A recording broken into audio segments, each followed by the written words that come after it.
Hello everyone, what's going on? Welcome to KRANKcast Season 2, Episode 9. We're approaching our 10th episode, and we're doing it quite quickly. But until we get there, we have to pass for some other steps. I'm your host, Tudor, and welcome to Episode 9 of KRANKcast. Now, in this episode, we're going to have some news, some fairly interesting news if you ask me. We're also going to have some blast from the past, from a budget motorcycle that a lot of you people that listen to this podcast might have actually had at some point in time. And then we're going to see the last part of it. At the end of the day, we are going to talk about what happened on KRANKiT lately. But that being said, let's go straight into it. So first thing first, just a little self-plug. You can follow us on KRANKiT, the main channel, or KRANKcast, which is the podcast channel, or you can find this podcast on any podcast listening platform of your choice. We also have an Instagram and a TikTok, but we're going to plug those at a later time in the show. Now, let's quickly go through the news topics, and then we're going to dive deeper into each of them. First of all, Damon Motorcycles has pre-sold $20 million worth of bikes. That's huge. Aprilia launched an e-commerce site. Are they doing dropshipping? We'll find out. Next up, Vespa launches a special edition, a 75-year edition of their GTS and their Primavera platforms. Scooters. Aprilia has a new SX125 and RX125. So these are two A1 compatible Supermoto and Dual Sport models, which we're going to talk in just a bit. And then finally, last but not least, we have some new spy shots of the KTM 1290 Super Duke RR. Nothing official yet, but we have some spy shots, and hey, that's good enough for now. Now, also in this blast from the past segment, we're going to talk about the bike that I actually owned. It was actually my first bike. I'm talking about the Suzuki GS500. Might not seem exciting, but it's exciting for a lot of other reasons.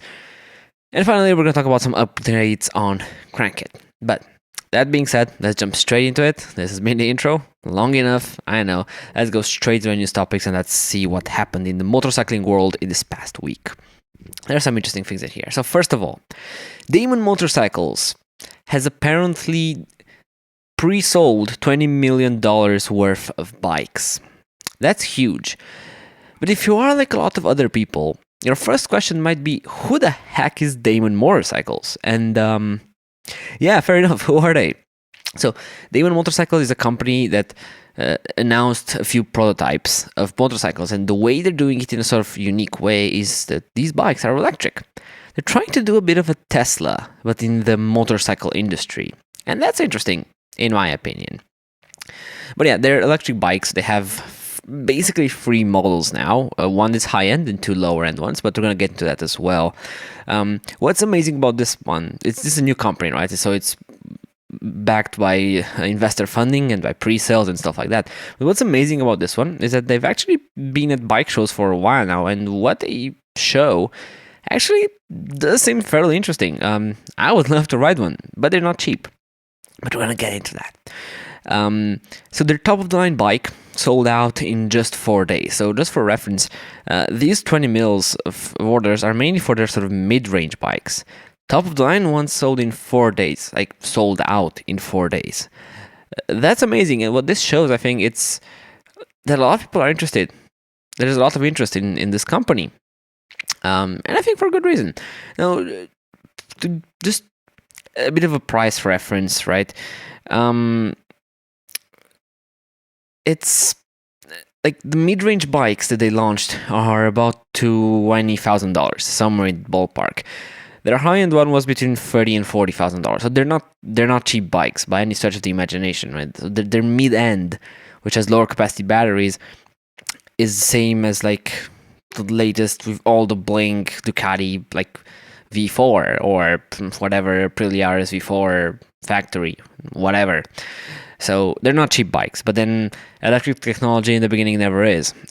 New technology in the beginning never is. So I think they could have done worse, honestly. And they are marketing themselves like this sort of exotic super sport motorcycle company. So it should be interesting to see. So yeah, these two new entry-level models are going to start at around $20,000. And other than this, they also have around $30 million in investment. I mean, they received it, they probably spent a lot of it because that's how investment works in like startup companies. And Damon Motorcycles is a startup company, which is, I think, really interesting. I genuinely think it's really interesting. But yeah, either way, what next? Shipments of this bike are expected somewhere in 2022. That sounds good. And 2022 is basically next year, so from now in a year, you should expect to see this bike at your doorstep.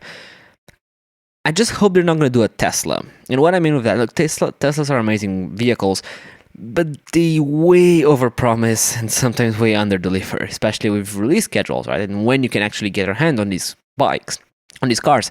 And I'm really hoping that Damon Motorcycles is not going to be the same in terms of like their release schedule and when do they actually get to deliver these bikes. Like, let's not forget these are a startup company and they sold out. So they're going to have their work cut out for them for sure, right? But if they pull it off, good job, Damon. We're going to have to see. We're going to have to wait and see for this one. And it's worth mentioning that it's really hard to be the new guy in something like this. And actually, a bit just for reference, you can see back there an example of a Damon motorcycle. Right? This is their sort of high-end sports bike. But yeah, these are the Damon bikes. So what next? Let's go into our second topic. And we're talking about Aprilia, because Aprilia launched an e-commerce platform. Yes, you heard that well. And no, Aprilia is not starting dropshipping.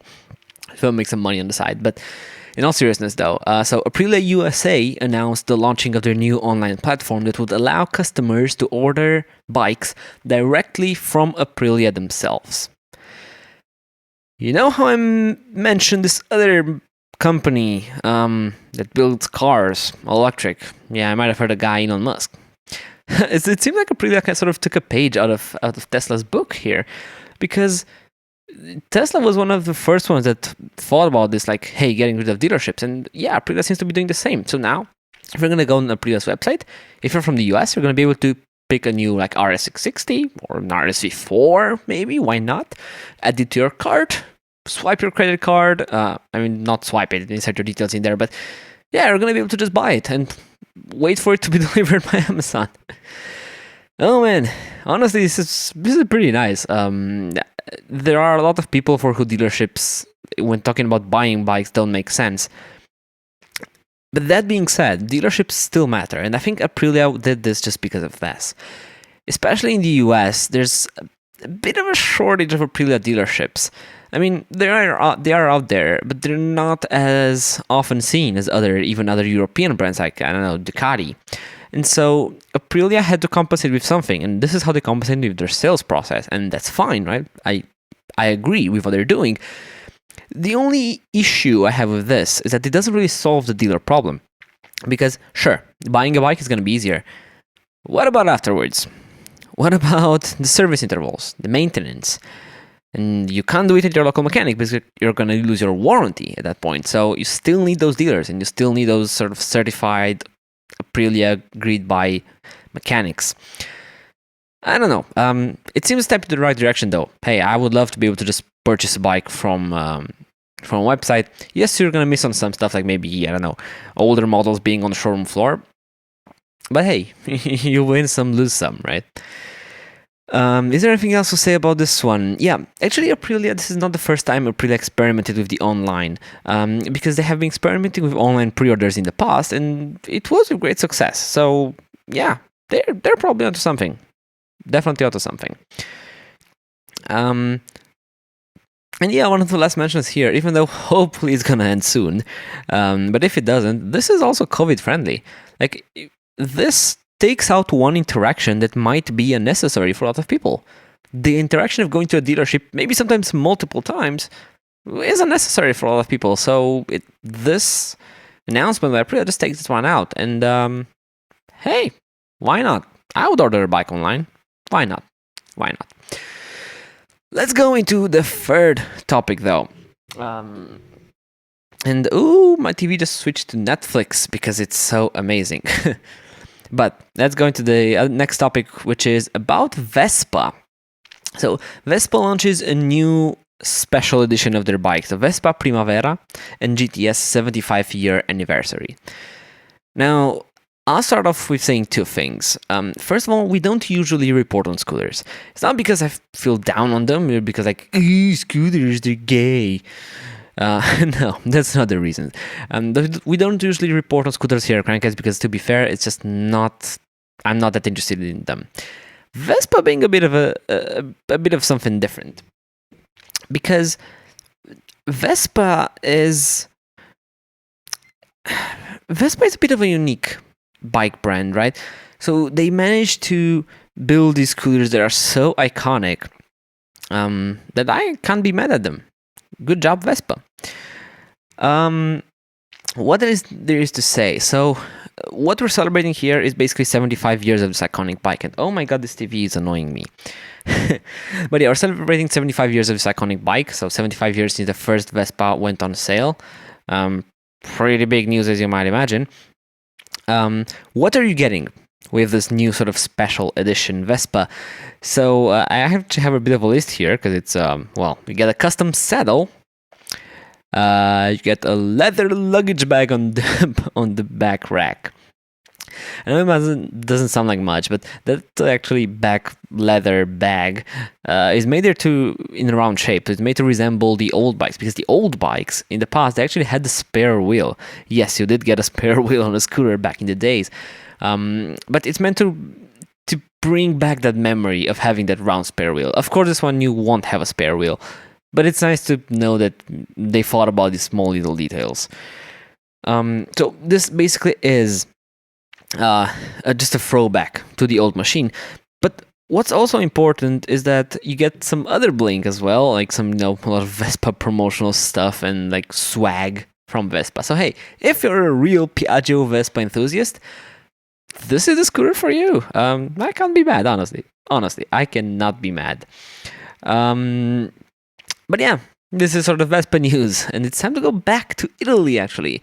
And we're going to go back to Aprilia, but we're going to tone it down a bit. We're not going to talk about RSV4s.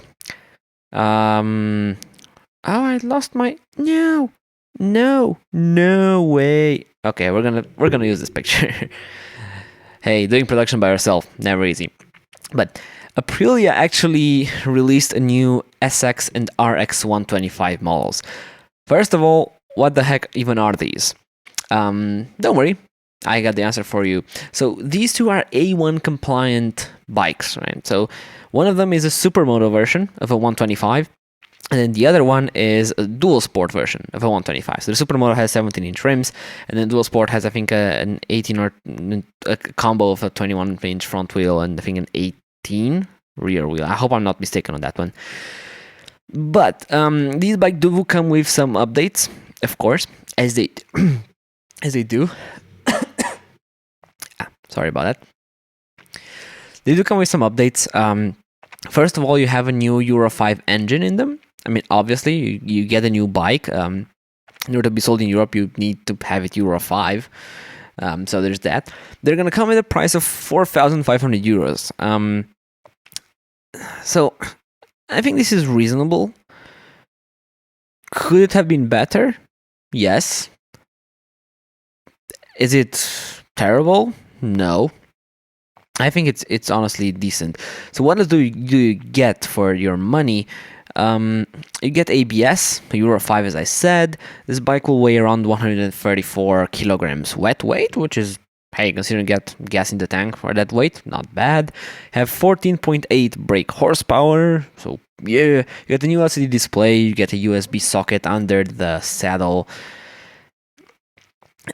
Nice things. If you're 16 and buying this bike, I mean, sure, they're nice to have, but yeah, you just want a bike at that point, to be fair. And you also get a new available rally tribute livery. That's exciting. So yeah, A1 licensed bikes, they are what they are. But I actually want to point something here. I honestly think that this segment of A1 supermotos, this is one of the best bikes you can get at 16 years old. Here's the truth. Whatever bike you're going to get at 16, it's not going to be fast.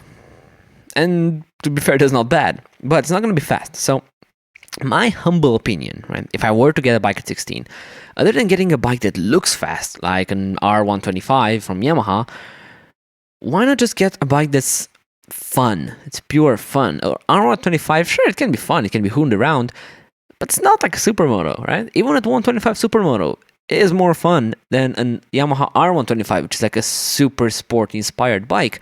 But you're not pretending to be something you're not. Like, let's be fair. Any 125 super sport bike out there is just pretending to be a more powerful, faster bike when it isn't. A supermoto is not, though. A supermoto is honest. And not only honest, but it's going to be way more fun for you because of that upright riding position. And again, you're probably not going to take huge trips on a 125, so at that point the supermoto is going to do just fine. And even if you're going to take huge trips, you're 16. Why do you care? You don't care about wind resistance. You don't care about stuff like that. Just go ahead, ride wherever you want. And yeah, I actually think these new Aprilia supermotos pretty cool. I like them. I like supermotos for A1 bikes. I think they're brilliant little ideas. So now it's time to go into the last section of our news. And we're going to talk about KTM because we have some new spy shots of the possibly new in the future, KTM 1290 Super Duke Double R. So RR. I'm not sure what that was about. But let's see what details we have. So, first detail, carbon all the things. So we have stuff like a rear carbon fly screen, a carbon front fender, a carbon rear fender, possibly a carbon chain guard. So yeah, carbon everything. I mean, this is a special edition of a Super Duke, so you expected it. And to be fair, right, these aren't parts that you can't put on your own Super Duke. Hint, hint, you'll see why. Maybe in a future video. The next video, probably. But yeah, all of these carbon bits are pieces that you can buy today, right? You could buy in 2016, you could buy in 2014 when the bike launched. But they do come now, like, already installed from KTM. Neat. What else? The engine is probably going to be the same. We don't know any details, so there might be stuff like changed maps, but KTM is like 99.9% going to stay with the same LC8 engine. Again, maybe throw on a different map, maybe have a bit more power up top or something.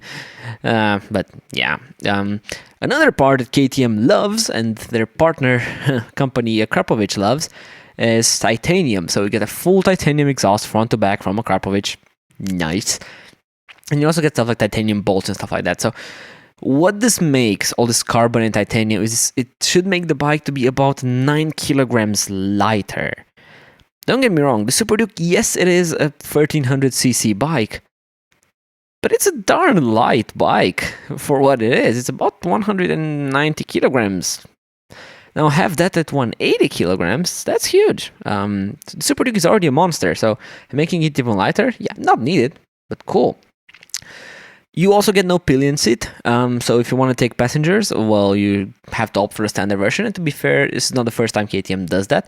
So if you take it back a bit to the last Super Duke, and I'm not talking about 1290s, I'm talking about the 990s, the regular 990 Super Duke had 2 seats, but the 990 Super Duke R only had 1 seat, and you had no option of mounting an extra seat in the back. So there's that. So yeah, as I said, these are just spy shots, so they might not be in anything. It might be just KTM mucking around. This is going to be a limited run of 500 units, so you're not going to be able to buy them off showroom floors like at any time. I'm really curious about the price. I don't remember the last time KTM did like really limited runs of stuff, like proper limited runs of stuff.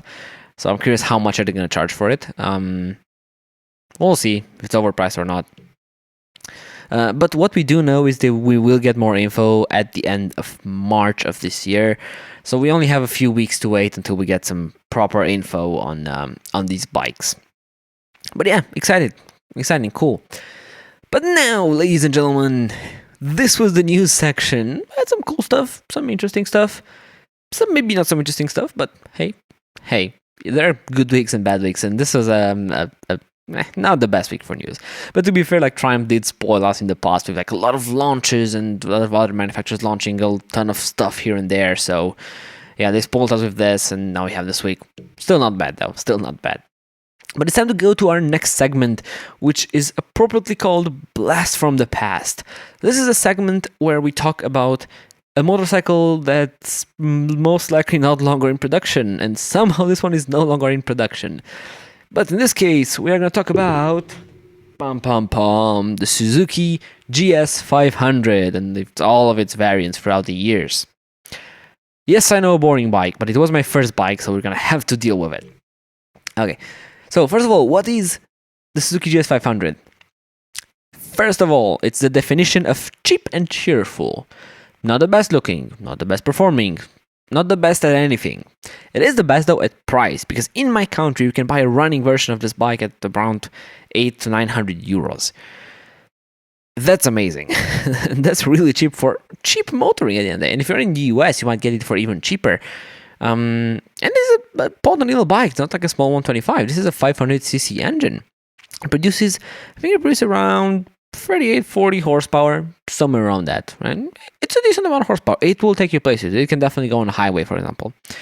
And it's really reliable. But this was actually my first bike. I like to say that my first bike was actually the Ducati Monster. But truthfully, it was this one. Now, these things are known to be tough as rocks, right? They're incredibly reliable. All of them are except mine, except the one that I have, which constantly broke down, and I had to sell it for spare parts. It was such a piece of utter shit. Okay, to be fair, that was my fault when buying it as well. Because I looked at it, I thought, well, hey, look, that bike looks red. I'm gonna buy it. So I bought it. Yeah, I took it to the service right after I bought it, and I had to put in about half the money I already spent on the bike, just in the bike, in service fees. And it wasn't done, don't get me wrong, it wasn't pristine. No. It was barely drivable, like rideable at that point. But let's go back talking to the model in general, because there are some points to make about this. So the engine was a simple parallel twin, air-cooled, carbureted. If this doesn't scream, I will run forever, I don't know what. But seriously, it was not like overpowered for its cc. So 500cc, 40 horsepower, give or take. That sounds totally fair to me. Parallel twin, yes, a bit boring as a configuration, but for smaller bikes, it's a really popular one. You can find parts like anywhere. It's air-cooled, so that means like no liquids that you have to worry, no need to change the antifreeze in it, no need to do anything. You could probably go without changing the oil for like its lifetime. It would probably still run because, hey, it's a GS500. What else do we have? Yeah, this actually takes me perfectly into what I said here, because in my notes I have that there's nothing to admire, but nothing to break, other than mine. Oh man. So this bike was actually built from 1979. But in 1979 it had slight different configuration. So this bike actually started as an inline-4 500cc engine. But then in 1988, Suzuki changed it to what we know now as the GS500, and they changed it to a parallel twin. And the most amazing thing is that this configuration, like this basic engine, stayed in the bike between 1988 and 2013. So in 2013, Suzuki was still manufacturing these motorcycles. That's mad. That's amazing.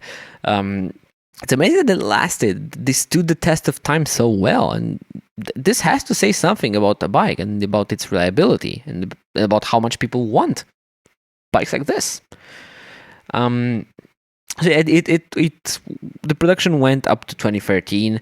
The brakes. Let's talk about the brakes. They were there. I mean, you did get the disc brake, front and rear. There was that. Didn't stop quickly, but it stopped you eventually. So yeah, I mean, better than drum brakes, because other competitors like the Kawasaki ER5 actually had drum brakes. In comparison, disc brakes, yeah, not bad. It was always a bargain though. It's really cheap motorcycling. It's as cheap as it goes, and I think this note summarizes it perfectly, because you cannot get much cheaper bikes than this that give you so much satisfaction. And this is like a proper medium-sized bike, right? It's what I call a big bike. It's not a 125. You know, it's not an A1 bike. It's proper dimensions. And going on with the budget thing, it had skinny tires, and what skinny tires means is that, well, it's good on budget because skinny tires are usually cheaper. They also had a bit of a weird F version, which is this put some fairings on top of it and like, yeah, this is for touring now. So yeah, Suzuki did do that. And yeah, actually, in my country, this bike became the symbol of school bikes. Like anywhere you go to do your riding school, you would find a GS500 most likely somewhere. And you would probably have to ride it for taking your test. This became a bit of an icon, right? A symbol for new motorcycling. And that's cool. But yeah, this was Blast from the Past, where we talked about the Suzuki GS500. And now it's time to go into our first and last segment. It's time to finish it off with KRANKiT news and updates. This week there aren't many, but there are basically two. So first of all, I sort of started the hunt for a new place to put a shop in. I'm just gonna let it there. But yeah, I started a hunt for that. So we'll see how that goes. Yeah, I started thinking about it, and I started contacting some maybe real estate agents to see if I can find something proper. We'll see. But the one thing I can share a bit more details about is actually our latest video, because we released our latest KRANKiT video, which is the Supermoto build series. We are starting to build the Kawasaki KRX450R Supermoto, and spoiler alert, we already stopped. I'm not gonna go into too much details because that video has like a 3-minute outro where I go into all the details I want to go in there. So long story short, we did start building the KRX450R. Unfortunately, we had to stop because of reasons that, well, let's just say I don't have where to build it any longer. That's the truth. So we had to stop when doing that. Now, the bike's still going to get built, as I said in the video. It's probably going to get built by a shop. I'm waiting for tires for it, for the new rims that actually came in the post that are somewhere over there, but I'm not going to show them to you. But yeah, I'm waiting for tires for that, and then I can go and talk to a shop okay, here's my project bike. Yes, it's in bits now. Don't worry, they did an okay job. I didn't lose stuff. And yeah, please mount all of these components on it and give it to me, and I'll throw a fat stack of cash at you. But seriously, no, I don't have any other option right now. I do want this bike. I do like this bike, and I do want this build to get done. I've invested way too much in it so far not to do it. Plus, hey, I love the idea of it. So yeah, the bike is definitely gonna come to fruition. But yeah, I've launched this video, and I'm preparing for the next video. All I can do for now is just write some scripts and stuff like that, so prepare for it. It's gonna be an interesting bike, and you're gonna actually see a completely new bike on the channel, on the KRANKiT channel. That's gonna be exciting, and trust me, you will love this new bike. If you watch some of the podcasts, you might have an idea on what it could be. But I'm not gonna say it now. Now we're gonna have to watch the main video for it. But still, that being said, these were the KRANKiT news and updates for this week. Now, thanks a lot for watching this podcast. Don't forget that we have a main YouTube channel called KRANKiT. So just go there, check the videos out for yourself. If you like them, subscribe, give them likes, comments, whatever, stuff like that. I also have an Instagram page and a TikTok. So the Instagram is crank.it, and then the TikTok is crank_it, where we do post content there whenever I have some time for that. But no, seriously, we do post content there as well. So if you want to follow us sort of more, be more up to date with what we're doing, follow us on Instagram and on TikTok. And thanks a lot for listening to this podcast. If you're listening to this on Apple Podcast, please give it a 5-star review or whatever else you're listening to. If you're watching this on YouTube, then I'll just let you know that this is mainly an audio show, and you can also find it on your podcast listening platform of choice. Thanks a lot for watching this video. Thanks a lot for following us. This year is going to be great. Can't wait for good weather. But until then, see you on the next one. Bye.